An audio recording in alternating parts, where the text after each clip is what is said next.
Hi everyone. तो start करते हैं। आज कंप्यूटर पढ़ेंगे। कंप्यूटर का जितना भी बेसिक्स होता है उसको मैं डिस्कस करने वाला हूँ आप लोगों के साथ। ठीक है। तो बचपन में हम लोग क्या पढ़ते थे कंप्यूटर के बारे में कि जस्ट लाइक कंप्यूटर का फुल फॉर्म पढ़ाया जाता था। Commonly operated machine particularly used for training, education, research, इस टाइप से पढ़ते थे। ठीक है। तो अब तो बड़े हो गए तो अब थोड़ा सा अलग तरीके से पढ़ते हैं कंप्यूटर को। एक्चुअली कंप्यूटर को प्रैक्टिकली पढ़ना ज़्यादा इजी होता है और समझ में भी आता है, क्योंकि जनरली क्या होता है, आप थ्योरेटिकली अगर पढ़ोगे देखोगे नहीं तो आपको समझ में नहीं आएगा कि एक्चुअली में क्या है, कैसे काम कर रहा है। ठीक है। तो हम लोग ट्राई करेंगे कि कंप्यूटर का जितना भी पढ़ने वाले हैं, सिलेबस में जितना भी कंप्यूटर का टॉपिक्स दिया हुआ है उसको थोड़ा प्रैक्टिकली पढ़ेंगे और उसको समझेंगे कि कैसे वो काम कर रहा है और उसका रियल लाइफ में क्या यूज। ठीक है। तो स्टार्ट करते हैं। What is computer? कंप्यूटर क्या है? तो देखो, कंप्यूटर तो यार एक इलेक्ट्रॉनिक डिवाइस होता है। इसमें क्या है कि आप कुछ इंस्ट्रक्शंस देते हो, इनपुट, और इसके अंदर क्या होता है, प्रोसेसिंग होता है, और प्रोसेसिंग होकर के कुछ ना कुछ हम लोग को रिजल्ट आउटपुट मिलता है। ये एक इसका बेसिक काम है। ठीक है। कंप्यूटर कैसे बनता है? तो कंप्यूटर में दो पार्ट्स होते हैं, एक सॉफ्टवेयर पार्ट होता है और एक हार्डवेयर पार्ट होता है। तो हार्डवेयर का काम क्या होता है? तो हार्डवेयर क्या होता है कि ऐसा पार्ट कंप्यूटर का जिसको हम लोग टच कर सकते हैं, देख सकते हैं, टच कर सकते हैं, फिजिकल पार्ट्स ऑफ कंप्यूटर। ठीक है। और आपका सॉफ्टवेयर क्या होता है? जो कि आप मतलब सेट ऑफ इंस्ट्रक्शंस जो आप कंप्यूटर मतलब हार्डवेयर को दे रहे हो, ठीक है, कि क्या करना है क्या नहीं करना है, वो सारा चीज़ क्या होता है, सॉफ्टवेयर होता है। ठीक है। सॉफ्टवेयर जो है वो हम लोग टच नहीं कर सकते, इंटेंजिबल पार्ट होता है। और वो सॉफ्टवेयर दो तरीके के होते हैं कि आपका ऑपरेटिंग सिस्टम वाला पार्ट हो गया और एक होता है एप्लीकेशन सॉफ्टवेयर। ठीक है। तो एप्लीकेशन सॉफ्टवेयर क्या होता है भाई? तो एप्लीकेशन सॉफ्टवेयर में आप जितना भी एक अलग से आपका सॉफ्टवेयर जो आप देख पाते हो कंप्यूटर में, जैसे कि माइक्रोसॉफ्ट हो, वर्ड हो गया, ठीक है, गेम्स जितना भी है, फिर आपका जितना भी अलग तरीके का उसमें वेब रहता है, वो सारा क्या है, एप्लीकेशन सॉफ्टवेयर है। म्यूजिक के लिए वीएलसी होता है। ठीक है। वीएलसी प्लेयर हो गया। फिर उसके बाद आपका जो विंडोज एमएक्स प्लेयर हो गया, ऐसा करके बहुत सारा उसमें अलग अलग से जो वेब ऐप होते हैं ना, वो सब क्या है, वो सब पार्ट है एप्लीकेशन सॉफ्टवेयर के। ठीक है। मोजिला फायरफॉक्स है, ठीक है, ओपेरा मिनी है, ओपेरा है। ये सब क्या हो गया, एप्लीकेशन सॉफ्टवेयर। फिर आपका क्या है, एक होता है ऑपरेटिंग सिस्टम, जिसको सिस्टम सॉफ्टवेयर भी बोला जाता है। सिस्टम सॉफ्टवेयर मतलब वो सिस्टम का अपना खुद का सॉफ्टवेयर होता है, सिस्टम कैसे काम करेगा वो सारा चीज उसमें डिजाइन किया हुआ होता है। ठीक है। तो ये जनरली तीन तरीके होते तो बहुत सारे हैं, लेकिन हम लोग जनरली तीन तरीके का पढ़ेंगे जब ऑपरेटिंग सिस्टम पढ़ेंगे तो। एक विंडोज होता है, फिर एक होता है मैक ओ एस जो कि एप्पल का होता है, और एक होता है लिनक्स जो कि ओपन। ये टर्म आप जो है वो मतलब कि अभी नहीं शायद पता होगा, open source software. Open source software क्या होता है? ओपन सोर्स सॉफ्टवेयर में जैसे फॉर एग्जांपल देखो, एक होता है आपको ओपन सोर्स सॉफ्टवेयर। तो ओपन सोर्स सॉफ्टवेयर में जैसे फॉर एग्जांपल मोजिला जो है, वो मोजिला फायरफॉक्स आपने देखा होगा। ठीक है। जिस इंटरनेट का जो ब्राउजर होता है, तो वो क्या होता है कि उसका जो कोडिंग है ना, उसका जो भी प्रोग्राम लिखा हुआ है, वो बहुत सारे लोग ने मिल के लिखा है, एक कम्युनिटी ने मिल करके लिखा हुआ है। ठीक है। और वो ओपन सोर्स है, मतलब कोई भी आप या मैं, अगर हम लोग को लग रहा है कि नहीं ये फीचर इसमें ऐड होना चाहिए, तो उस फीचर को ऐड करने के लिए हम वहाँ पे कोडिंग करते हैं, प्रोग्रामिंग करते हैं। ठीक है। और वो फिर जो मोजिला का अपना एक सेट ऑफ मतलब कि वो है, गाइडलाइंस है, रूल्स है, अगर वो उसको फॉलो कर रहा है तो जो एडमिन होता है मोजिला का, वो उसको पास कर देता है कि हाँ ये प्रोग्राम, ये फीचर जो है ऐड होने लायक है, ये सारे गाइडलाइंस को फॉलो कर रहा है। तो इस बंदे का कोड का मतलब कि मैं इसको, रिपोजिटरी एक होता है, रिपोजिटरी जहाँ पे सारा मतलब कि प्रोग्राम लिखा हुआ है जिससे वो वेब ऐप चल रहा है, वहाँ पे उसको फिर सेट कर देता है, उस फीचर को ऐड करता है। ठीक है। उस फीचर वाले प्रोग्राम का सारा कोड को, डेटा को वहाँ पे ऐड कर देता है। तो यही होता है open source software. Open source मतलब कोई भी आके कॉन्ट्रीब्यूट कर सकता है। तो जो आपका लिनक्स होता है ना, ये है open source software. Open source operating system मतलब ये लिनक्स जो है, उसका कोड कोई भी ऐड कर सकता है, उसका कोई भी फीचर को चेंज कर सकता है। ठीक है, मतलब ऐसे चेंज नहीं कर सकता है, उसके लिए परमिशन चाहिए रहता है, लेकिन कोई भी कर सकता है। बट विंडोज़ किसका है? तो विंडोज़ है आपका माइक्रोसॉफ्ट का, और मैक ओएस किसका है? ये है एप्पल का। ठीक है। अब देख लेते हैं कि फर्मवेयर क्या होता है। ठीक है, सॉफ्टवेयर हार्डवेयर देख लिए, इसी तरह एक फर्मवेयर होता है। जैसे मान लो कि आपका जो सॉफ्टवेयर और हार्डवेयर है, इसका अगर आप वेन डायग्राम बनाओगे ना, ये जो यहाँ पे बना हुआ है, तो ये जो बीच का इंटरसेक्शन वाला पार्ट है, यही फर्मवेयर है। फर्मवेयर एक्चुअली होता क्या है? तो फर्मवेयर क्या होता है? स्पेशल टाइप ऑफ सॉफ्टवेयर होता है जो कि हार्डवेयर में ही इम्बेडेड है। जैसे फॉर एग्जांपल, आप जब टीवी देखते हो, लेट्स से टीवी आप देख रहे हो, रिमोट से आपने कुछ चैनल को चेंज किया, या फिर कुछ फीचर आपने रिमोट से प्रेस किया, जिससे टीवी में कुछ चेंजेस हुआ। तो ये कैसे हो रहा है कि रिमोट का ये बटन दबाने से ही वहाँ पे कुछ हो रहा है। तो ये हो रहा है कि आपके जो टीवी है, जो हार्डवेयर है, उसके अंदर एक फर्मवेयर है, एक सॉफ्टवेयर है, जो ये इंस्ट्रक्ट कर रहा है। जैसे अभी हमने क्या पढ़ा था कि सॉफ्टवेयर सेट ऑफ इंस्ट्रक्शन।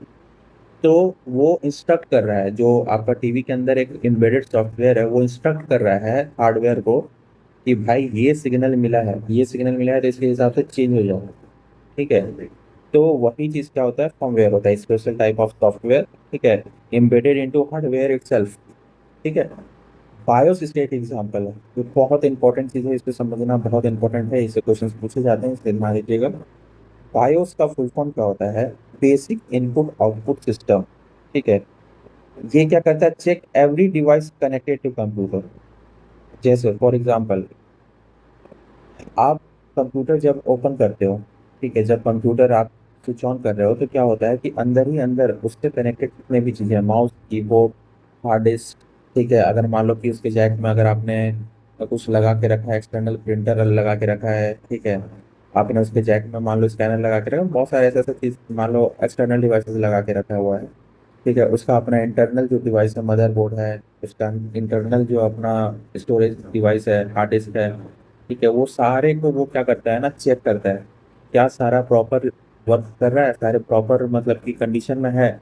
अगर वो है, तब वो पावर ऑन करता है, पावर ऑन होकर के वो फिर कंप्यूटर स्टार्ट होता है, अदरवाइज बीच में वो एरर दे देगा। ठीक है। ये प्रोसेस कैसे होता है? ये बायोस के थ्रू ही होता है। ये बायोस जो है, इसका काम ही है सारे चीज को चेक करना है इंटरनली। ठीक है, तो ये भी क्या है? हार्डवेयर में एम्बेडेड एक सॉफ्टवेयर है, एक सेट ऑफ इंस्ट्रक्शन है, जो कि क्या कर रहा है? सारे पार्ट्स को चेक कर रहा है। यहाँ पे क्या लिखा हुआ है?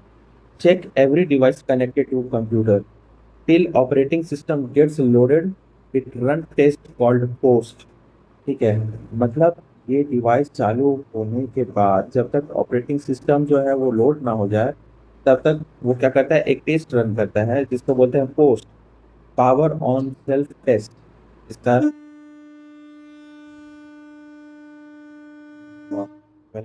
वेलकम। तो ये क्या होता है कि till operating system get loaded, it run test called POST. ठीक है, ये याद रखना है आपको कि कौन। ठीक है, तो पोस्ट एक मतलब टेस्ट होता है जो कि बायोस रन करता है, जिससे सारे डिवाइसेस का कंडीशन चेक होता है। ठीक है, तो सही है कि नहीं। और ये बायोस कहाँ अवेलेबल होता है? तो ये अवेलेबल होता है आपका मदरबोर्ड में। ठीक है, can be upgraded called BIOS flashing. मतलब अगर बायोस का जो मान लो सेट ऑफ इंस्ट्रक्शन है, जो कोड लिखा हुआ है, उसको चेंज करना है, तो उस चेंज को उसको अपग्रेड करना है, तो उस चीज़ को क्या बोलते हैं? BIOS flashing. कितना आपको क्लियर है? ठीक है। तो बायोस कहाँ कहाँ, एम्बेडेड सॉफ्टवेयर कहाँ कहाँ ये मतलब कि देखने को मिल सकता है? तो आपको प्रिंटर में, राउटर में, टीवी में, ये सब जगह पे रहता है एम्बेडेड सॉफ्टवेयर। ठीक है, तभी वो एक पर्टिकुलर टाइप से फंक्शन कर पाता है, क्योंकि उसको उस टाइप से इंस्ट्रक्शन मिलना चाहिए फंक्शन करने के लिए। ठीक है। चलिए, तब हम लोग देख लेते हैं classification of computer. Classification of computer, इसको तीन बेसिस पे क्लासिफाई करते हैं कंप्यूटर को। एक based on size, based on work, based on purpose. तो बेस्ड ऑन साइज अगर क्लासिफाई करेंगे तो कितने टाइप्स ऑफ कंप्यूटर होते हैं? तो micro, mini, main frame, super computer. ठीक है। माइक्रो का मतलब क्या हो गया भाई? माइक्रो कंप्यूटर मतलब जो हम अपन पर्सनल यूज में करते हैं ना, यूज जो अपने घर पे होता है, टैबलेट होता है, लैपटॉप होता है, वो सब क्या होगा? वो सब क्लासिफाई होगा एज अ माइक्रो कंप्यूटर। ठीक है। मिनी कंप्यूटर में क्या आता है भाई, बिजनेस पर्पज के लिए जो हो गया, ठीक है, बड़े बड़े कैलकुलेशन, कॉम्प्लेक्स कैलकुलेशन के लिए जो बिजनेस पर्पज के लिए होता है वो होता है मिनी। फर्स्ट मिनी कंप्यूटर जो हुआ था वो था आपका PDP-8, उसको ध्यान में रखिएगा, PDP-8। फिर आता है आपका मेन फ्रेम। तो मेन फ्रेम क्या है भाई, इसको बिग आयरन भी बोला जाता है। ये क्या है कि लार्ज अमाउंट ऑफ डेटा को प्रोसेस करने के लिए इसका यूज होता है। ये बैंक, इंश्योरेंस कंपनी जो रहती है ना, वहाँ पे इसका हम लोग यूज करते हैं। ठीक है, इसको जस्ट आप लोग हल्का सा बस देख लेना, इसको याद कर लेना कि क्या है, इतना इसको मतलब deep करने लगते हैं, बस जस्ट जो लिखा हुआ है PPT पे, जो ये आप स्लाइड पे देख रहे हो लिखा हुआ, बस इतना चीज आपको समझ लेना है, याद कर लेना है। ठीक है, एग्जाम के लिए इंपॉर्टेंट है। फिर है सुपर कंप्यूटर। सुपर कंप्यूटर क्या होता है भाई, तो जब कॉम्प्लेक्स कैलकुलेशन आता है, जैसे for example weather forecasting, cryptography. Cryptography जिसको नहीं पता होगा उसको पता कर सकते हैं क्रिप्टोग्राफी के बारे में। फिर आपका जो इसरो में जितना भी सिमुलेशन होता है, जितना भी वहाँ पर जो रॉकेट लॉन्च के पहले पूरा उसका सिमुलेशन होता है, ठीक है, कैलकुलेशन होता है, क्या वेलोसिटी रहेगा, कितना इसमें टेम्परेचर चाहिए, कितना प्रोजेक्टाइल देना है इसको, तो सारा चीज़ जो कैलकुलेशन है वो सुपर कंप्यूटर करता है। ठीक है, तो इंडिया का फर्स्ट सुपर कंप्यूटर क्या था भाई, तो क्या नाम था, परम 8000। ठीक है, इसको याद रखिएगा, परम 8000। और वर्ल्ड का फर्स्ट कंप्यूटर का नाम था, सुपर कंप्यूटर का नाम था C-ray 1। ठीक है, C-ray 1। परम 8000 को सीडेक बनाया था, इसका मैं एल्यूमिनाई हूँ। मैं सीडेक से ही पोस्ट ग्रेजुएशन डिप्लोमा वहीं से पढ़ा था, advance computing. CDAC ministry of information technology का एक ऑर्गेनाइजेशन है, जो कि आपका आधार बनाया हुआ है। एयरफोर्स का वेबसाइट, जितने भी नेवी का, इंडियन आर्मी का वेबसाइट, जितना भी गवर्नमेंट का जितना भी वेबसाइट टैकल करना, ठीक है, नया नया जो भी फीचर आता है, जैसा कि ई सिग्नेचर का जो भी फीचर है, ठीक है, बैंक में, और आपका डिजिटल इंडिया का जितना भी प्रोग्राम चल रहा है वो सब तैयारी करते हैं। ठीक है, फिर है आपका बेस्ड ऑन वर्क। जो बेस्ड मतलब ये जो कैटेगरी है ना, बेस्ड ऑन वर्क, उसके आधार पे कंप्यूटर को तीन तरीके से यहाँ पे क्लासिफाई किया गया है, एनालॉग, डिजिटल, हाइब्रिड। तो एनालॉग कंप्यूटर क्या है भाई, कि रियल टाइम सिस्टम जो होता है ना, वहाँ पे एनालॉग का यूज करते हैं। जैसे फॉर एग्जांपल टेम्परेचर का कुछ इस मतलब आपको सिमुलेशन करना है, तो वहाँ पे वो रियल टाइम वो चेंज हो रहा है, वो डिस्क्रीट नहीं है, मतलब वो तुरंत वन स्टेप या फिर थ्री स्टेप पे चेंज नहीं हो रहा है, वो है कि slowly slowly slowly real time पे वो अपना चेंज कर रहा है, डाउन हो रहा है, अप हो रहा है। ठीक है ना, वेलोसिटी जो है वो भी, ये सारा प्रोसेस जो होता है, टेम्परेचर कंटिन्यूअस होता है। ठीक है, स्पीडोमीटर का डेटा हो गया, ये सब कंटिन्यूअस जहाँ पे प्रोसेस है, वहाँ पे हम लोग एनालॉग कंप्यूटर का यूज करेंगे। डिजिटल जहाँ पे बाइनरी डेटा आ रहा है मेरे को, ठीक है, स्टेप्स में डेटा आ रहा है, डिस्क्रीट फॉर्म में डेटा आ रहा है, वहाँ पे हम लोग यूज करते हैं digital.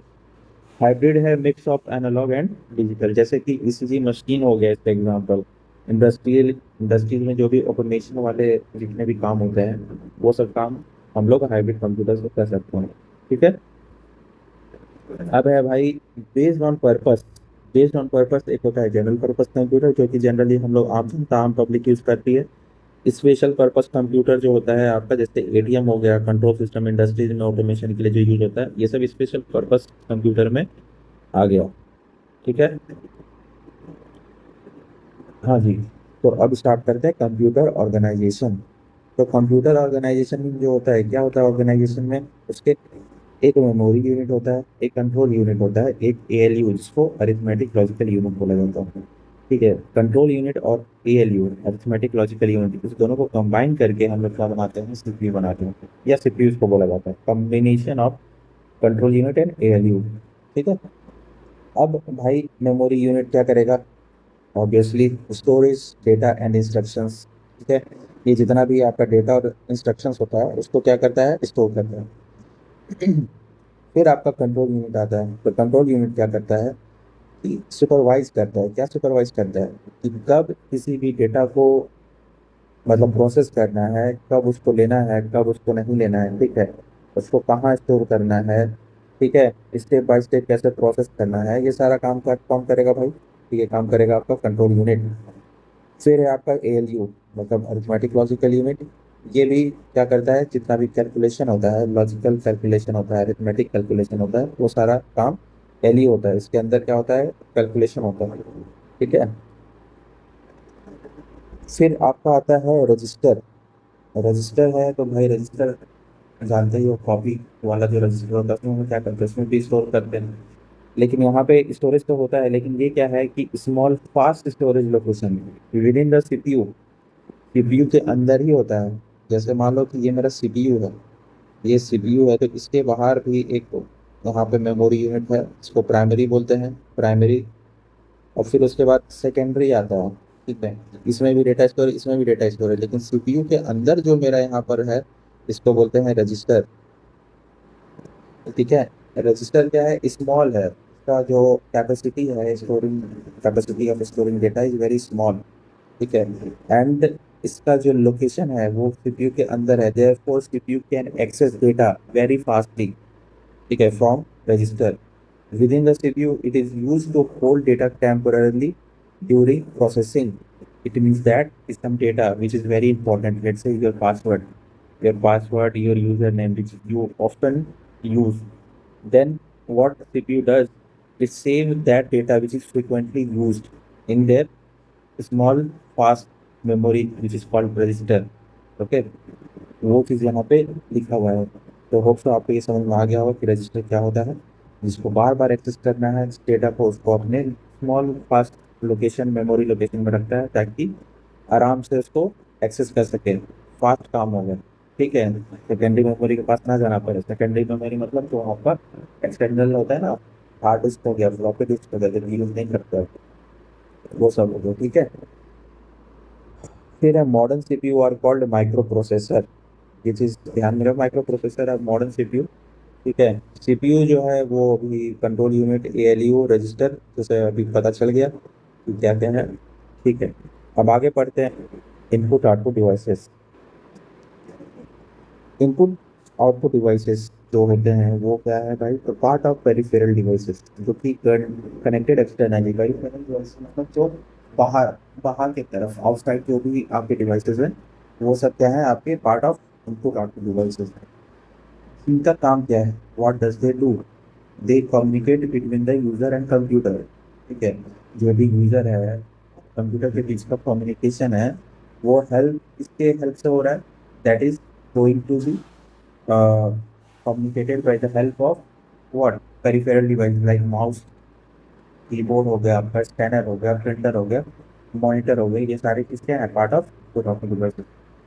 It allows data to enter and reach the computer system, ठीक है। ये क्या कर रहे हैं कि जो भी हम इनपुट दे रहे हैं वो जा रहा है अंदर, प्रोसेस हो रहा है, फिर आउटपुट आ रहा है। तो ये जो इनपुट और आउटपुट वाला जो चीज़ है वो डिवाइसेस के हेल्प से हो पा रहा है। अब पढ़ लेते हैं हम लोग कि इनपुट डिवाइसेस क्या क्या होते हैं। तो देखो, इनपुट डिवाइसेस में keyboard, mouse, joystick, light pen, touch screen, ठीक है, फिर आपका माइक्रोफोन, वेबकैम, ये सब क्या है, एग्जाम्पल ऑफ इनपुट डिवाइसेस।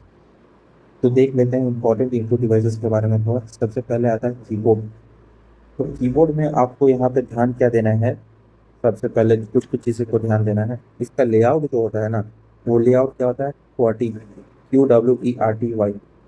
अब बहुत सारे महानुभाव ये बोलेंगे कि भाई ABCD से क्यों नहीं स्टार्ट करते हैं इसको, QWERT से, वाई से क्यों स्टार्ट करते हैं।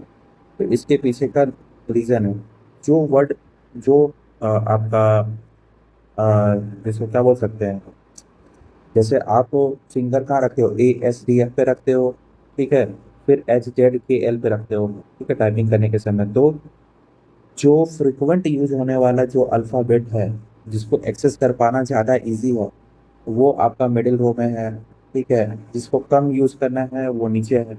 इस तरीके से ये लेआउट डिज़ाइन किया गया है, जो कि वर्ल्ड में बहुत फेमस है, ठीक है। और भी यूरोप में अलग तरीके का लेआउट है, और कंट्री में अलग तरीके का लेआउट होता है, but the most commonly use layout is 40 keypad जो बोलते हैं, ठीक है।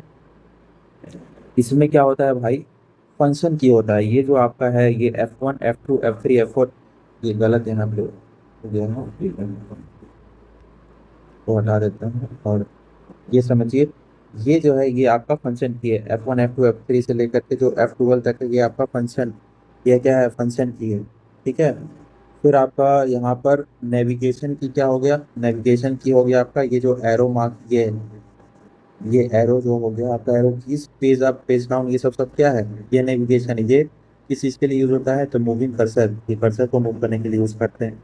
फिर यहाँ पे टैब हो गया, आपका कैप्स लॉक हो गया, शिफ्ट हो गया, तो ये को हटाना पड़ेगा, ये गलत हो गया एक्चुअली।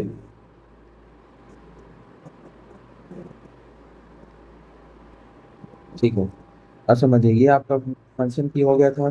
फिर ये यहाँ पे page up page down plus ये एरो, ये क्या हो गया आपका, ये सब हो गया आपका नेविगेशन कीज। फिर आपका शिफ्ट हो गया प्लस कंट्रोल हो गया प्लस अल्ट, ये तीनों मिल करके हो जाता है आपका क्या, कंट्रोल की हो जाता है। ये किसी भी फंक्शन को, मतलब अदर की के फंक्शन को मॉडिफाई करता है। जैसे कैप्स लॉक के साथ कुछ, ये शिफ्ट के साथ कुछ और दबा दी, अल्ट के साथ कुछ और दबा दी, ठीक है, कंट्रोल की के साथ और कुछ दबा दी, तो ये क्या करता है, मॉडिफाई करता है उस अदर कीज का फंक्शन को। इसको कंट्रोल की बोलते हैं, ठीक है। फिर आपका स्पेस बार होता है, स्पेस देने के लिए यूज होता है, ये सब आपको पता होगा, तो बेसिक चीज़ है। ठीक है, आगे बढ़ते हैं। अब इनपुट की, इनपुट डिवाइस में और क्या था, स्कैनर था, जो आप सभी को पता होगा। ठीक है, ओएमआर क्या होता है, इसका फुल फॉर्म देख लीजिएगा, पूछ लेता है एग्जाम में, ऑप्टिकल मार्क रिकॉग्निशन। इसका काम क्या है कि detect mark on form, MCQs वाला जो होता है ना, वो क्या होता है, एमसीक्यूज वाला जो शीट मिलता है, उसमें हम लोग रंग देते हैं, फिलअप करते हैं बबल्स को, उसको मार्क करता है ओएमआर।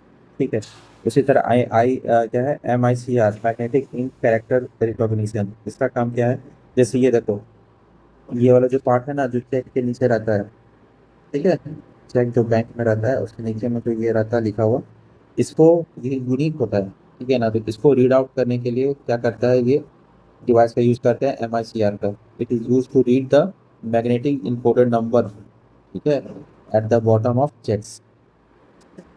फिर आपका बारकोड रीडर है, ये तो आपको पता होगा, इस तरीके से एक लाइन, हॉरिजॉन्टल लाइन रहता है, ठीक है, इसको रीड करता है बारकोड रीडर। फिर आपका हो गया ओसीआर, ऑप्टिकल कैरेक्टर रिकॉग्निशन, ये क्या करता है, स्कैन प्रिंटेड टेक्स्ट, जो आपका प्रिंटेड टेक्स्ट होता है उसको स्कैन करता है, स्कैन करके उसको एडिटेबल टेक्स्ट में कन्वर्ट कर देता है। ठीक है, hope you guys are understanding things. अब आते हैं हम लोग आउटपुट डिवाइस पे, आउटपुट डिवाइस पे। तो आउटपुट डिवाइसेस में सबसे पहला प्रिंटर के बारे में पढ़ लेते हैं, जनरली एग्जाम में इस प्रिंटर से पूछा जाता है, टाइप ऑफ प्रिंटर्स। तो दो तरीके का टाइप होता है, दो टाइप होते हैं प्रिंटर के, देयर आर टू टाइप्स, पहला है इम्पैक्ट, दूसरा है नॉन इम्पैक्ट। इम्पैक्ट का मतलब क्या है कि फिजिकली स्ट्राइक पेपर पे होता है, जिसके कारण से टेक्स्ट प्रोड्यूस होता है, ठीक है। जैसे आप अपने उंगली पे एम लिख लो पेन से, उसके बाद उसको पेपर पे ऐसे जब स्ट्राइक करोगे तब उसका क्या होगा, वहाँ पे छप जाएगा वहाँ। उसी तरीके से इम्पैक्ट वही करता है, इम्पैक्ट प्रिंटर में वही होता है। तो तीन तरीके का प्रिंटर होता है इम्पैक्ट में, इम्पैक्ट प्रिंटर में, dot matrix, Daisy will printer होता है, ड्रम प्रिंटर होता है। तो आप जैसा देख पा रहे हैं कि डॉट मैट्रिक्स कैसा दिखता है, ये जनरली कहाँ, रेलवे स्टेशन पे यूज होता है। आपने जो वो टिकट देखा होगा ना, टिकट के किनारे किनारे ऐसा होल जैसा रहता है, ये इसी से प्रिंट होता है, वो एक एक करके कैरेक्टर को प्रिंट करता है। इस चीज़ को आपको ध्यान देना है, इसका फीचर जो है ना प्रिंटर का, ठीक है, features, every features of each printer you should remember, क्योंकि यहाँ से एग्जाम में पूछ सकता है कि dot matrix, what kind of printer is there which print one character at a time, तो वो क्या हो जाएगा, dot matrix, print one character at a time. Bulk printing जो भी होता है वो इससे होता है, इनवॉइसेस का या रिसिप्ट का, ठीक है। डेजी विल प्रिंटर, प्रिसाइज अगर टेक्स्ट आपको प्रिंट करना है तब इसका यूज करते हैं, स्लोवर होता है ये। ड्रम प्रिंटर क्या होगा भाई, ड्रम प्रिंटर फास्ट होता है, print entire line at once, high volume printing करता है, और लोअर प्रिंट क्वालिटी होती है इसकी, ठीक है। अब आते हैं नॉन इम्पैक्ट प्रिंटर क्या क्या है। तो नॉन इम्पैक्ट प्रिंटर में आता है इंक जेट प्रिंटर, यहाँ पे टीनी ड्रॉपलेट्स जो इंक का होता है ना, स्प्रे होता है पेपर पे, इन द फॉर्म ऑफ क्या, अल्फाबेट, वो प्रिंट हो जाता है। फिर लेजर प्रिंटर पे हम लोग लेजर बीम का यूज़ करते हैं, टोनर का यूज़ करते हैं, तो प्रोड्यूस हाई क्वालिटी, ये प्रिंट फास्ट करता है। प्लॉटर क्या होता है, produce large scale drawing such as maps, जो map blueprint engineering design रहता है वो सब प्रिंट करने के लिए प्लॉटर का यूज़ करते हैं, ठीक है। मॉनिटर क्या है, स्क्रीन रेजोल्यूशन जो है आपका। अब देखो नेक्स्ट है आपका यहाँ पे, ये हो गया प्रिंटर का सारा खत्म। अब नेक्स्ट आउटपुट डिवाइस है मॉनिटर। तो मॉनिटर जो है वो उसका क्वालिटी कैसे पता चलता है, क्लैरिटी, उसके अंदर का जो इमेज है जो देख पा रहे हैं हम लोग, तो उसका क्लैरिटी कैसे हम लोग मेजर करते हैं। तो उसका जो क्लैरिटी ऑफ इमेज है वो स्क्रीन रेजोल्यूशन जो होता है उसको मेजरमेंट करने के लिए हम लोग यूज़ करते हैं पिक्सल्स। जितना ज़्यादा पिक्सल हो उतना अच्छा उसका स्क्रीन रेजोल्यूशन होता है, मतलब क्लैरिटी ऑफ इमेज उतनी ही अच्छी होगी। ठीक है। डॉट पिच का क्या मतलब है? डॉट पिच का मतलब है डिस्टेंस बिटवीन पिक्सल्स। दो पिक्सल्स के बीच का डिस्टेंस को डॉट पिच बोलते हैं, इसको ध्यान में रखिएगा। रिफ्रेश रेट क्या होता है? How often the screen is updated. ठीक है, उसको क्या बोलते, जब आप देखोगे स्लो मोशन कर दोगे ना, जैसे मान लो टीवी पे कुछ चल रहा है उस पर स्लो मोशन कर दोगे तो ऐसा लगेगा ना कि वो मूव कर रहा है, पूरा स्क्रीन जो है मूव करके नया स्क्रीन आ रहा है, फिर मूव कर रहा है नया स्क्रीन आ रहा है। ठीक है, इसको बोलते हैं रिफ्रेश रेट। ठीक है।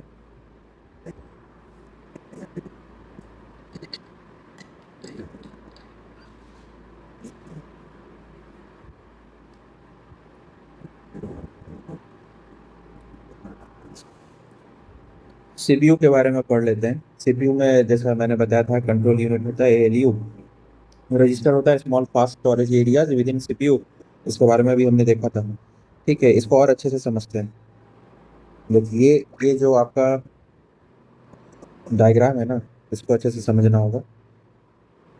ये देखिए सीपीयू जो होता है ना, रजिस्टर इसके अंदर ही रहता है। ठीक है, रजिस्टर इसके अंदर ही रहता है, सीपीयू के अंदर ही। और आप सोच रहे होंगे कि ये प्राइमरी मेमोरी क्या है, तो ये जो रैम आप बोलते हो ना, रैम, ये है आपका प्राइमरी मेमोरी। ठीक है, इसको आप समझिए कि ये रैम जो है ये प्राइमरी मेमोरी है। रजिस्टर सीपीयू के अंदर ही होता है ना। सेकेंडरी मेमोरी क्या हो गया आपका? हार्ड डिस्क, जो आप एक्सटर्नली यूज करते हो ना, ये हो गया आपका क्या? ये हार्ड डिस्क। ये जो हो गया आपका सेकेंडरी मेमोरी। अब आप सोच रहे होंगे कि भाई ये क्या है, कैशे मेमोरी यहाँ पे क्यों लिखा हुआ? ठीक है, और रजिस्टर यहाँ पर जो है इसका क्या है? तो ये देखो कैशे और रजिस्टर के बीच का क्या डिफरेंस है। सबसे पहली बात, रजिस्टर और कैशे जो है वो क्या है, एक मेमोरी है स्मॉल कैपेसिटी का। ठीक है, जो कि सीपीयू क्या करता है, रेफर करता है इस दोनों को फॉर फ्रिक्वेंट, देखो जल्दी से प्रोसेस को करने के लिए इसका रेफरेंस लेता है कंप्यूटर सीपीयू।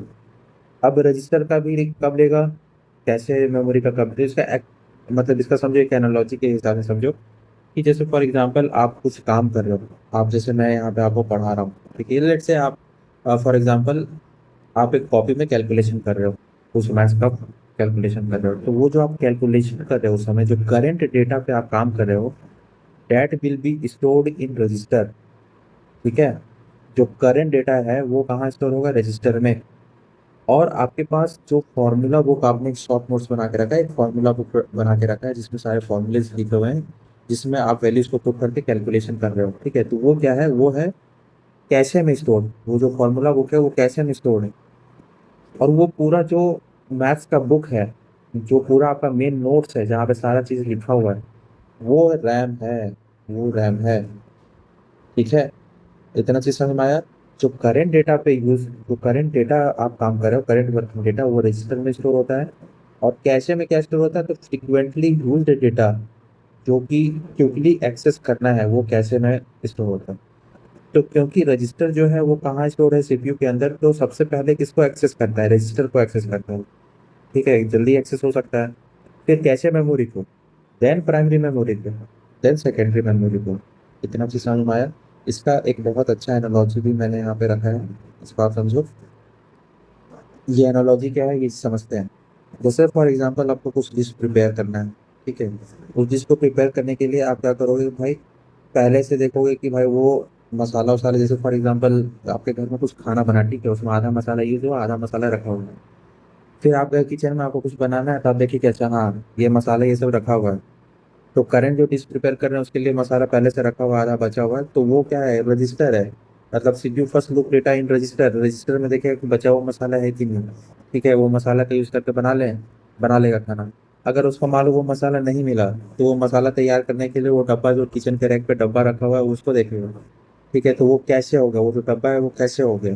ठीक है, वहाँ फ्रीक्वेंटली यूज सारा जो भी है, अब पूरा का पूरा आप क्या करो, पूरा का पूरा जैसे मान लीजिए कि एक आधा केजी का आपके पास हल्दी का पाउडर है, तो पूरा हल्दी का आधा केजी का पाउडर में से थोड़ी निकालोगे, वो तो आप एक डब्बे में रख दोगे ना, फ्रीक्वेंट यूज होगा तो वही कैसे है। फिर अगर मान लो आपको डब्बा में भी नहीं मिला तो आप प्राइमरी मेमोरी, तो आप क्या करोगे भाई, तो आप नीचे से अपना निकालोगे पूरा 1 kg वाला, जो 1/2 kg वाला जो धनिया पाउडर है या जो भी पाउडर है, उसको निकाल करके आप उसमें डालोगे। ठीक है, तो वो जो हो गया वो क्या हो गया आपका रैम। ठीक है, प्राइमरी मेमोरी सीपीयू वहाँ देखेंगे। अब वहाँ पे भी नहीं मिला तो आप अपना जो भी उठाओगे और फकीरों की तरह, चाहे मोदी जी की तरह, तो जा करके डी मार्ट से या फिर जो भी आपके रिलायंस बाजार जो भी है वहां जा करके खरीदोगे, तो वो क्या हो गया आपका सेकेंडरी मेमोरी। ठीक है, होप सो आपको ये क्लियर हो गया होगा। तो वही चीज यहाँ पे लिखा हुआ है, देखिए, act as buffer between CPU and RAM. कैसे? सीपीयू और रैम के बीच में बफर की तरह यूज करता है। When CPU needs data then it's check cache first, cache में चेक करता है। अगर डेटा फाउंड हो जाएगा तो उसको हिट बोलते हैं, अगर डेटा फाउंड नहीं हुआ तो उसको मिस कहते हैं। ठीक है, तो कैशे का जो परफॉर्मेंस होता है वो मेजर्ड बाय हीट रेशियो, इस चीज को ध्यान में रखिएगा। फिर है आपका रजिस्टर के बारे में, जो कि हमने बता ही दिया आपको कि रजिस्टर क्या होता है, फास्टर देन कैसे होता है, क्योंकि सीपीयू के अंदर ही वो रहता है, उसका जो लोकेशन है सीपीयू के अंदर ही है, तो उसको एक्सेस करना ज़्यादा आसान। फिर क्या है, register are inherent part of CPU, जो कि भी बताया हमने। ठीक है, इसलिए वो उसको एक्सेस कर सकते हैं with a delay of zero. Different type of commonly use register जो है उसके बारे में लिखा हुआ है, इसको एक बार देख लीजिए। एक्यूमुलेटर होता है, एड्रेस रजिस्टर होता है, डेटा रजिस्टर होता है, इंडेक्स रजिस्टर होता है, प्रोग्राम काउंटर होता है, एमडीआर मतलब मेमोरी डेटा रजिस्टर होता है, और मेमोरी बफर रजिस्टर होता है। उसको जस्ट आप लोग क्या होता है क्या नहीं होता है इसके बाद में देखेंगे, लेकिन इसको आप जस्ट याद कर लीजिए, इसको देख लीजिए क्या है, कितने टाइप्स। ठीक है, तो सबसे पहले यहाँ पे एक जो बना हुआ है हमारे पास चार्ट, इस पे देख लेते हैं कि रजिस्टर, यहाँ पे जो ट्राइंगल है इसमें सबसे ऊपर क्या है, रजिस्टर मतलब सबसे ज़्यादा स्पीड यहाँ पे रजिस्टर का होगा। देन कैशे एक्सेस करने का जो स्पीड होगा वो रजिस्टर होगा, देन कैशे होगा, फिर आपका प्राइमरी मेमोरी होगा, फिर सेकेंडरी मेमोरी होगा। ठीक है, और रजिस्टर, कैशे और प्राइमरी ये इंटरनल मेमोरी होता है, और आपका सेकेंडरी जो है वो एक्सटर्नल मेमोरी हो गया। सबसे ज़्यादा कैपेसिटी की बात करें तो सेकेंडरी का होगा, देन प्राइमरी का होगा, फिर कैशे का होगा, फिर रजिस्टर का होगा। अब एक बहुत इंपॉर्टेंट चीज़ पढ़ने वाला हम लोग, बूटिंग का प्रोसेस। बूटिंग क्या होता है? बूटिंग का मतलब होता है कि ये बेसिकली क्या है, process of starting the computer, जो मैंने आपको बता चुका है, मतलब बताया है पहले ही अभी इस लेक्चर में, कि जब स्टार्टिंग होता है कंप्यूटर का तो क्या क्या पहले लिखा हुआ वो देख लेते हैं। Booting is basically the process of starting the computer. Booting happens when you start the computer. This happens when we turn on the power of the computer. ठीक है, द सिस्टम बायोस जो मैंने बताया था कि आप जब स्टार्ट करो कंप्यूटर तो system BIOS makes the peripheral devices active, check कर लेगा सारा सही है कि नहीं। Further it requires that the boot device load the operating system into the main memory. ठीक है, तो बायोस का काम क्या क्या है, वो पेरिफेरल डिवाइसेस का स्थिति मतलब कंडीशन को देख लेगा, और फिर वो इंश्योर करेगा कि ऑपरेटिंग सिस्टम जो है वो लोड हो गया मेन मेमोरी में। ठीक है, so read only memory has all the commands for booting, BIOS also run on the ROM only, but during booting the operating system is loaded into. अच्छा देखो, ऑपरेटिंग सिस्टम सिर्फ booting के समय ही load होता है। ठीक है, इस चीज़ को आपको ध्यान में रखना है कि बूटिंग जो है, बूटिंग के दौरान ही आपका ऑपरेटिंग सिस्टम लोडेड होता है मेन मेमोरी में, रैम में। और बायोस का जो भी फंक्शन है वो कहाँ स्टोर रहता है, वो रन ऑन रोम। इस चीज़ को ध्यान में रखना है, आपको बहुत अच्छा है लाइन लिखा हुआ है, तो आप नोट कर लेना, अपना नोट बनाते रहिएगा साथ साथ में जो मैं पढ़ा रहा हूँ। अब देखिए, अब आप जब भी कंप्यूटर देखते होगे उसका जो भी प्रॉपर्टीज रहता है उसमें क्या लिखा होता है, कितना गीगाहर्ट्ज, कितना गीगाहर्ट्ज। ठीक है, तो अगर 2 गीगाहर्ट्ज प्रोसेसर अगर हम लोग बात करते हैं तो ये फ्रीक्वेंसी 2 गीगाहर्ट्ज होता है। अगर तो गीगा मीन्स क्या होता है, 10⁻9, और फ्रीक्वेंसी का मतलब है 1 अपॉन टाइम पीरियड। ठीक है, टाइम पीरियड क्या होता है भाई, तो 1 अपॉन, जैसे फ्रीक्वेंसी 1 अपॉन टाइम पीरियड, अब टाइम पीरियड अगर निकालोगे तो 1 अपॉन फ्रीक्वेंसी हो जाएगा, 1/10⁻9 करोगे तो आ जाएगा कितना, आपका टाइम पीरियड कितना आ जाएगा, 1/2 nano second, half nano second. ठीक है, तो सीपीयू अगर मान लो 2 गीगाहर्ट्ज का प्रोसेसर है तो इसका मतलब किसी टास्क को करने के लिए उसको हाफ नैनो सेकेंड का टाइम लग रहा है।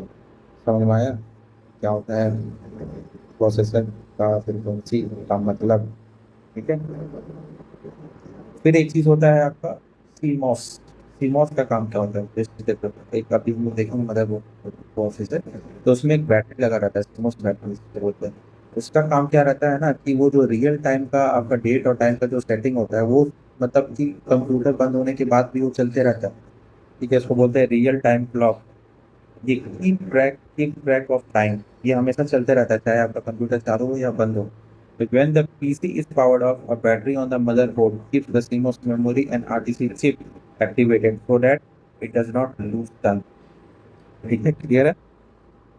ठीक है, फिर देखते हैं कि सीपीयू क्लॉक क्या होता है। सीपीयू क्लॉक के बारे में थोड़ा सा पढ़ते हैं।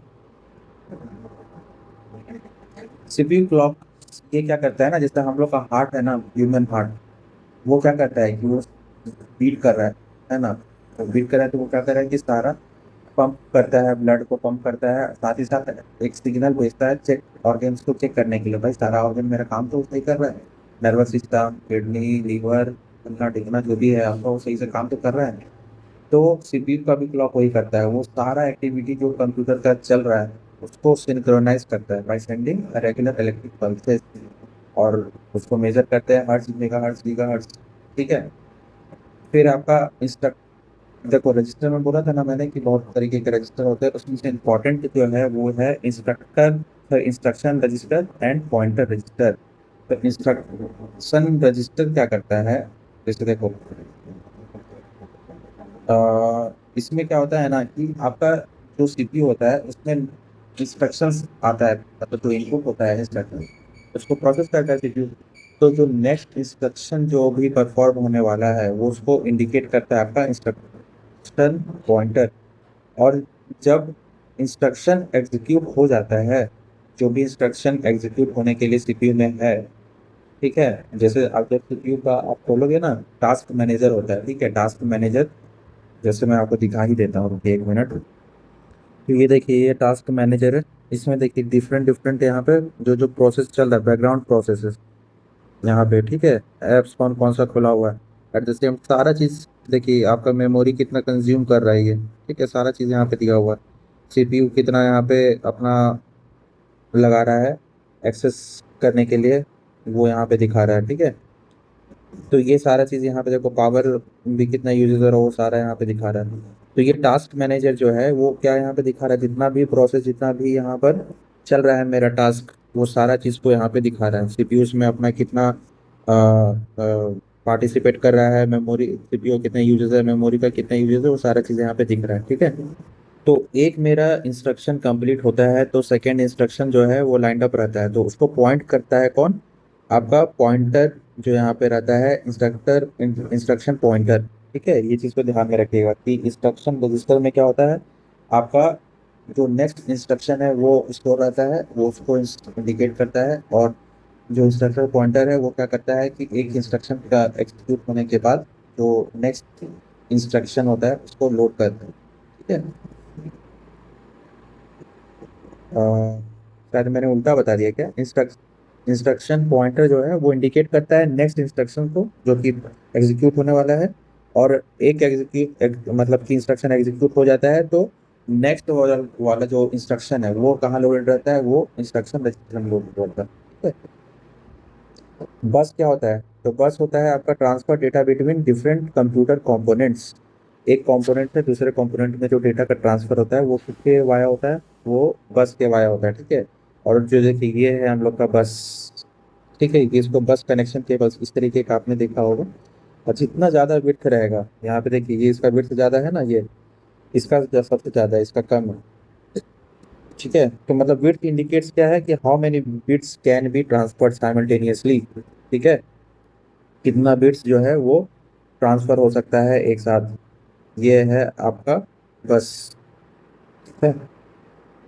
अब देखिए, अब हम लोग पढ़ते हैं कि सीपीयू जो है वो कैसे वर्क करता है इतना फास्ट, ठीक है, ऐसा कैसे होता है। तो सीपीयू का जो परफॉर्मेंस है वो हम लोग कैसे मेजर करते हैं, इस चीज़ को ध्यान में रखिएगा। उसका मेजरमेंट होता है MIPS BIPS, ठीक है, मतलब कितना इंस्ट्रक्शंस वो एग्जीक्यूट करता है एक सेकंड में। तो MIPS का फुल फॉर्म होता है मिलियन इंस्ट्रक्शंस पर सेकंड में, और BIPS का मतलब बिलियन इंस्ट्रक्शंस पर सेकंड में। और क्लॉक, जैसे अभी क्लॉक ये हमने अभी पढ़ाई था कि क्लॉक क्या होता है भाई, तो वो मतलब प्रोसेसर जो परफॉर्म कर रहा है basic operation like teaching instructions, writing data, executing math, जो भी कर रहा है वो आपका मतलब कि जो हमने पढ़ा था ना कि अगर 2 गीगाहर्ट्ज है तो उसका हमने कैलकुलेट किया था कि 1/8 मतलब हाफ नैनो सेकेंड में एक टास्क को कर रहा था। तो उसी तरीके का डिफरेंट डिफरेंट जितना क्लॉक साइकिल रहता है उसका, क्लॉक का जितना भी फ्रिक्वेंसी रहता है, या फिर आप उसको बोल सकते हो साइकिल जो रहता है, एक साइकिल में कितना सारा काम कर रहा है वो चीज़ बताता है आपका क्लॉक। ठीक है। अगर मान लीजिए कि ज़्यादा मतलब कि ये मोर साइकिल्स अगर लग रहा है 1 सेकंड में, 1 सेकंड में अगर ज़्यादा साइकिल्स कर रहा है, ठीक है, यानी कि किसी काम को कर रहा है, तो उसका परफॉर्मेंस अच्छा होता है, फास्टर परफॉर्मेंस होता है। ठीक है। कोर्स और थ्रेड के बारे में थोड़ा समझ लेते हैं, ये इंपॉर्टेंट है। कोर्स एंड थ्रेड्स आप देखते होंगे, dual core processor, quad core processor. Core क्या होता है? जैसे सीपीयू है, तो सीपीयू का ही मतलब आप समझो physical component of CPU that can perform task. मतलब ड्यूल कोर है मतलब कि दो है उसका, मतलब कि सीपीयू को दो हिस्सों में, मतलब कि फिजिकल कंपोनेंट से दो हिस्सों में बांटा गया है। एक कोर आपका काम कर रहा है किसी और जगह, दूसरा कोर काम कर रहा है दूसरी जगह। ठीक है। और थ्रेड क्या होता है कि वर्चुअल कंपोनेंट होता है, वो फिजिकली एग्जिस्ट नहीं करता है, बट वो क्या करता है कि फिजिकल कोर का भी मतलब स्प्लिट का हो जाता है। फिजिकल कोर, एक जो फिजिकल कोर है वो भी स्प्लिट करता है थ्रेड्स में, डिफरेंट डिफरेंट थ्रेड्स में वर्चुअली, और काम करता है, टास्क को परफॉर्म करता है। Each core can handle up to 2 thread, मतलब ईच जितना भी कोर होता है उसमें 2 ही थ्रेड को हैंडल कर सकते हैं। अब देखो इसको ऐसे समझो कि जैसे आप एमएस पेंट पे काम कर रहे हो, तो आप कभी क्या कर रहे हो, इरेज भी कर रहे हो, साथ में कलर भी कर रहे हो, फिर आपका सेव भी हो रहा है, साथ में बैकग्राउंड में कुछ और भी चीज चल रहा है। तो जो पेंट आप जैसे खोले तो वहां पे थ्रेड क्या है ना, एक थ्रेड आपका पेंटिंग में काम कर रहा है, एक थ्रेड जो है वो आपका क्या करता है, फाइल को सेव कर रहा है। इस तरीके से काम चलता है। ठीक है।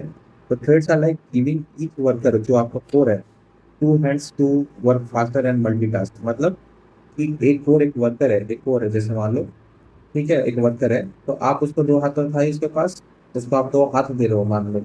एक वर्कर है उसको आप 2 हाथ दे रहे हो ताकि वो काम कर सके।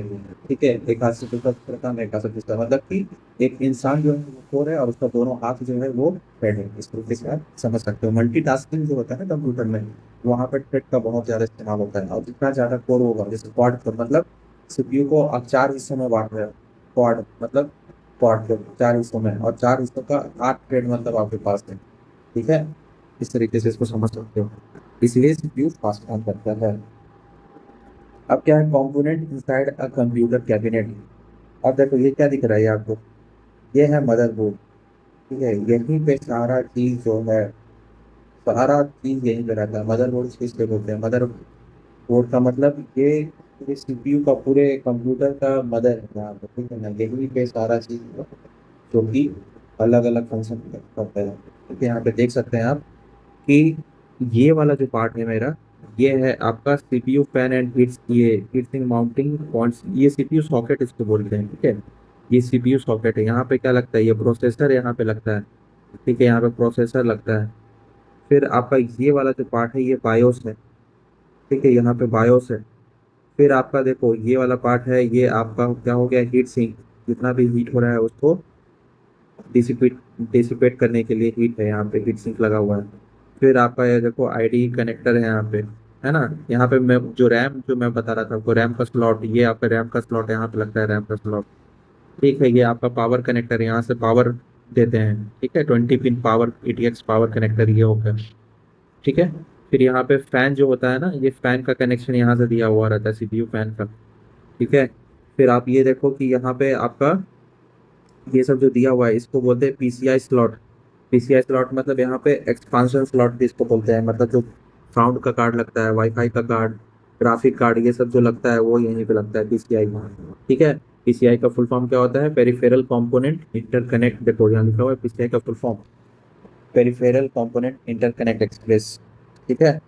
फिर आपका क्या है यहाँ पर, साटा 7 पिन यहाँ पे कनेक्टेड रहते, कनेक्ट कर सकते हैं एज ए हार्ड डिस्क को, यहाँ पे डीवीडी को। ये साटा यहाँ पे यूज होता है। साटा क्या होता है, साटा और पाटा दो चीज होता है, इसको ध्यान में रखिएगा। साटा होता है सीरियल एडवांस टेक्नोलॉजी अटैचमेंट। ठीक है। साटा अब मॉडर्न कंप्यूटर्स में यूज होता है, पहले पाटा होता था। ओल्ड मदरबोर्ड्स में पाटा यूज होता था, लेकिन अब साटा यूज होता है। ठीक है। 7 पिन होता है, इसको ध्यान में रखिएगा। यही हम बता रहे थे आपको, CMOS battery, CMOS backup battery, जहाँ से आपका क्या होता है, टाइम और डेट हमेशा कंप्यूटर बंद होने के बाद भी चलते रहता है, यही है सीमोस बैकअप बैटरी। फिर आपका ऑडियो जैक हो गया, ये वाला पार्ट ऑडियो जैक हो गया, फिर आपका ये इथरनेट पोर्ट हो गया, फिर आपका यूएसबी हो गया, ये आपका क्या हो गया, सीरियल पोर्ट ये हो गया, ये सीरियल पोर्ट हो गया, फिर ये आपका पैरेलल पोर्ट हो गया, यहाँ पे माउस और कीबोर्ड का जैक लगा हुआ है, ठीक है। तो ये पूरा क्या है, मेरा मदर बोर्ड, समझ में आया आपको। फिर ये देखो, ये है आपका लैपटॉप का, वो था मेरा पीसी का, ये वो मदरबोर्ड का पूरा मतलब था, और ये आपका लैपटॉप का सारा कंपोनेंट है, ठीक है। ये मदरबोर्ड देखो यहाँ पे, ये मदरबोर्ड, फिर आपका हीट सिंक हो गया, ये वाला पार्ट हीट सिंक है, जीपीयू कूलिंग फैन भी है यहाँ पे, ये सब जो देख रहे हो ना ब्लैक कलर से, ये सब आपका हीट सिंक है। ये आपका जीपीयू जो होता है ना, ग्राफिक प्रोसेसर यूनिट, इसका कूलिंग फैन है, ये सीपीयू का कूलिंग फैन है, ठीक है। रैम ये हो गया आपका रैम, फिर वाईफाई कार्ड, एसडीडी कहाँ लगा हुआ है देखो, एसडीडी, बैटरी, ठीक है, हार्ड डिस्क, ये हार्ड डिस्क हो गया आपका। तो ये है आपका लैपटॉप का इंटरनल कंपोनेंट, ठीक है। अब थोड़ा सा समझ लेते हैं जल्दी जल्दी, ये सब एग्जाम में पूछा जाता है, इसका history of computer, history of CPU क्या है, हिस्ट्री ऑफ सीपीयू। तो सबसे पहले क्या आया था, ई नियाक, ENIAC, electronic numerical integrator and computer, इसका फुल फॉर्म याद रखिए, इससे पूछता है क्वेश्चन। डेवलपमेंट इसका 45-40 तक में हुआ था, 1945 से 1940, 1945 to 1946। Earliest general purpose computer में से एक है, ठीक है। सबसे पहले जनरल पर्पस कंप्यूटर के तौर पे ENIAC को यूज़ किया गया था।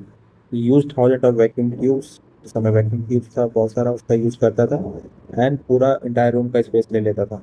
फर्स्ट असाइनमेंट इसका क्या था कि जो आपका हाइड्रोजन बॉम्ब है, उसका कैलकुलेशन, उसको रन करने के लिए जो कैलकुलेशन है, उसको बिल्ड करने के लिए उसका कैलकुलेशन करना, ये असाइनमेंट था। फिर आया आपका यूनिवैक 1, यूनिवर्सल ऑटोमेटिक कंप्यूटर 1, ये डेवलप हुआ अराउंड 1951। इसका मतलब था कि फर्स्ट कमर्शियली प्रोड्यूस कंप्यूटर था ये, ठीक है।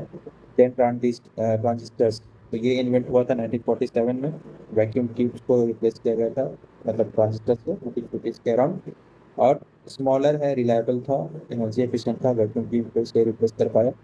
और आपका ये सेकेंड जनरेशन कंप्यूटर में ट्रांजिस्टर का यूज तो होने लगा था, ठीक है।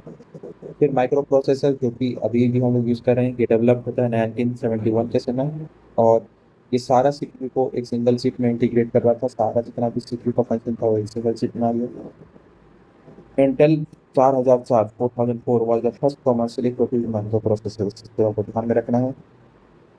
फिर है आपका जनरल जनरेशन ऑफ प्रोसेसर, तो इसको आप याद रखिएगा, very technological inventions make magic. तो वी से आपका क्या है, फर्स्ट जनरेशन में 1940, 1940 से 50 में वैक्यूम ट्यूब यूज होता था। बी से आपका क्या होगा, वैक्यूम ट्यूब।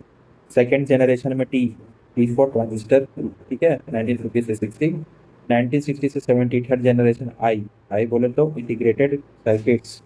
फिर आया एम, मतलब माइक्रो प्रोसेसर, फिर आया एम, और तो ये हो गया आपका मल्टीकोर प्रोसेसर, ठीक है। ये हो गया आपका जनरेशन ऑफ प्रोसेसर। अब देख लेते हैं पोर्ट्स के बारे में, क्या क्या पोर्ट्स होता है। तो सबसे पहले ये देखिए, पावर डेस्कटॉप पोर्ट्स, ठीक है, इस तरीके का होता है, ये पावर सप्लाई के लिए कंप्यूटर में सीपीयू में रहता है जनरली। फिर यूएसबी पोर्ट, तो यहाँ पे देखिए different different type of USB port है, USB A, USB B, USB C, USB mini, USB micro, ठीक है। आपका जो भी कंप्यूटर, प्रिंटर, ये सारा चीज़ होता है डिफरेंट डिवाइसेस, तो यहाँ पे कनेक्ट करते हैं इसमें। फिर आपका इथरनेट केबल होता है जो नेटवर्किंग के लिए यूज होता है, इथरनेट केबल भी इसको बोलते हैं, RJ45 भी बोलते हैं, ठीक है। और कैटेगरी 5, कैट 5 पोर्ट भी इसको बोलते हैं, इसको सबको ध्यान में रखना है आपको, तीन इंटरनेट पोर्ट को और भी किस नाम से जाना जाता है, तो RJ45, कैट 5, ठीक है, इसको नेटवर्क पोर्ट भी बोला जाता है, नेटवर्किंग के लिए यूज होता है। फिर आपका डिफरेंट डिफरेंट साउंड पोर्ट्स भी होता है अलग अलग तरीके का, बस इसको ज़्यादा देखने का जरूरत नहीं है। हेडफोन के लिए, ईयरफोन के लिए अलग होता है, रिकॉर्ड ऑडियो रिकॉर्डर के लिए अलग जैक है, ठीक है, ये साउंड जैक होगा। फिर आपका VGA, वीडियो ग्राफिक एरे, ये फुल फॉर्म्स याद रखिएगा, ये इंपॉर्टेंट कोर्स है। ये क्या होता है भाई, superseded by DVI and HDMI, पहले यूज होता था, ये ऑब्सोलीट हो चुका है, ठीक है। VGA, वीडियो ग्राफिक एरे, ये जनरली कंप्यूटर इसमें लगा रहता था मॉनिटर के लिए, ठीक है। ये अब इसको हम लोग यूज़ करते हैं DVI को, डिजिटल विजुअल इंटरफेस, इस तरीके का पोर्ट रहता है, use for video on newer monitors. ठीक है। और ये अभी लेटेस्ट है HDMI। इसमें ऑडियो और वीडियो दोनों के लिए दोनों सपोर्ट होता है एक ही साथ। HDMI का फुल फॉर्म याद रखिएगा, हाई डेफिनेशन मल्टीमीडिया इंटरफेस। ठीक है। और कुछ पुराने पोर्ट्स क्या है ना, तो पुराने पोर्ट्स हो गए आपके पैरेलल पोर्ट्स, DP25 पोर्ट, जो प्रिंटर पोर्ट्स भी बोला जाता था, लेकिन अब उसमें USB जैसा ही कनेक्टर देता है, तो USB नहीं लगा के यूज़ कर सकते हैं। फिर आपका सीरीज था, सीरीज पोर्ट, जो कि है DB9 पोर्ट, इस तरीके का दिखता था। ठीक है। ओके, तो हम लोग कंप्यूटर का बेसिस कंप्लीट कर लिए हैं, और नेक्स्ट अब हम लोग कंप्यूटर के मेमोरी के बारे में और डिटेल में पढ़ेंगे। देन नेटवर्किंग पढ़ेंगे, ऑपरेटिंग सिस्टम है। फिर उसके बाद आपका जो MS वर्ड MS एक्सेल वाला पार्ट है ये है। फिर आपका आता है जो आता है आपका जो साइबर सिक्योरिटी वाला पार्ट है, वो देख लेंगे। ठीक है। इस तरीके से हम लोग पूरा कंप्यूटर को कंप्लीट करने वाले हैं। और ये बैच 10 जुलाई से स्टार्ट हो रहा है, तो अगर आपको एनरोल करना है तो आप एनरोल कर सकते हैं। और इसमें ऐसा नहीं है, आप कभी भी एनरोल कर सकते हैं। आपको जो भी वीडियो का लिंक इसमें दिया जाता है, जैसे जो बैच बनेगा ना, वो उसमें मैं क्या करूँगा कि रिकॉर्डेड वीडियोस के लिंक डाल दूंगा, और वो आप कभी भी अपने हिसाब से देख सकते हो। अगर मान लो कि लेट से भी आप ज्वाइन कर रहे हो, तो लेट से भी ज्वाइन करोगे तो जितना भी अभी तक वीडियो का लिंक मैंने दे रखा है, वो आपको एक साथ ही दे दूंगा, तो वो आप देख सकते हो। ठीक है। तो एनरोल करना हो तो आप मैसेज कर सकते हो मुझे इस नंबर पे, व्हाट्सएप पे, 773014 884। बाकी ये बैचेस कंप्लीट होता है। होप सो आपको पसंद आया हो, अगर पसंद आया हो तो शेयर कीजिएगा इसको, और कमेंट में बताइए कि कैसा लगा। इतना एफर्ट लगता है तो थोड़ा कमेंट में एम आई एलिजिबल, मैंने ये किया, एम आई एलिजिबल, सब एलिजिबिलिटी के बारे में पूछते रहते हो। ठीक है। तो कमेंट सेक्शन में बताइए कि आपको कैसा लगा लेक्चर। अगर अच्छा लगा तो कमेंट कीजिए, लाइक कीजिए। धन्यवाद। मिलते हैं नेक्स्ट वीडियो में।